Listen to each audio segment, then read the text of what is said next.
ஹஜ் மாதத்துடைய முதல் 9 நாட்களும் நோன்பு வைப்பது சுன்னா, 10வது நாள் நோன்பு வைப்பது ஹராம். நோன்புடைய சிறப்புகளை பற்றி நமக்கு தெரியும்.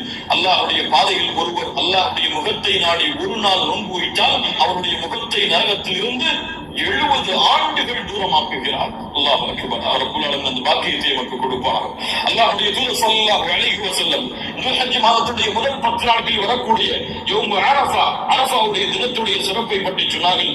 அல்லாஹ் ரப்புல் ஆலமீன் அதிகமான நரக விடுதலையை கொடுக்கக்கூடிய நாள் அது அரஃபாவுடைய நாள் தான். அரஃபாவுடைய நாளில் அல்லாஹ் முதல் வானத்திற்கு வருகிறார். ஏன் வருவார் தெரியாது. அல்லாஹ் வருவார். இந்த முறையில் அல்லாஹ் வருவார். என்ன செய்வார் கேட்பார். இவர்கள் எதை விரும்புகிறார்கள்?